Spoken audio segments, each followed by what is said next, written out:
তো এখন এই প্রসেস ফুড খাওয়া বাচ্চা আর ইংলিশ মিডিয়ামে পড়া বাচ্চা, তো একটা উদাহরণ ইদানিং মনে হয় দেখেছেন যে বাপ মার বিরুদ্ধে কেস করে মানে সে এখন ইতিহাস রচনা করতেছে। তার ভাবভঙ্গি দেখে আমার মনে হলো মেয়েটা বোধহয় সাইকোলজিক্যালি তার প্রবলেম আছে, আপনাদেরও হয়তো মনে হইতে পারে। তো এখন কেন, কারণ হলো যে ও কোনোভাবেই মানে ন্যাচারালভাবে বেড়ে ওঠেনি। প্রথমত হচ্ছে দেখেন, শিকড় থেকে দূরে সরে গেলে সমস্যা, বুঝছেন।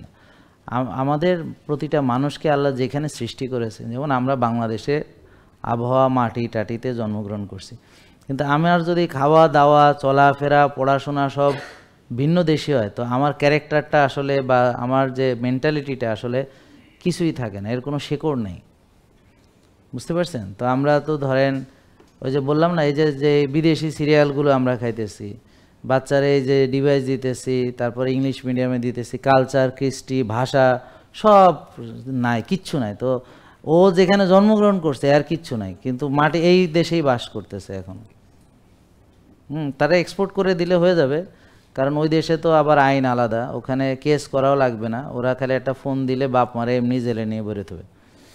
তো এখন বাংলাদেশ বলে আপনাদের কাছে খারাপ লাগছে, তবে বিদেশে কিন্তু এরকমই, বুঝছেন।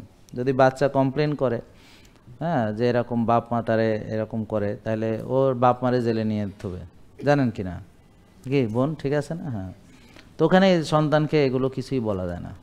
হ্যাঁ, তো যারা মাঝে মাঝে ইংল্যান্ড আমেরিকাতে যান তারা কিছুটা জানেন, তাই না বোন? হ্যাঁ, ওখানে এরকমই।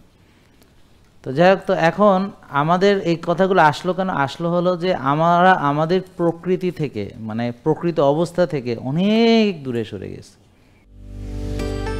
জেকে লাইফস্টাইল, ওষুধ মুক্ত সুস্থ জীবন।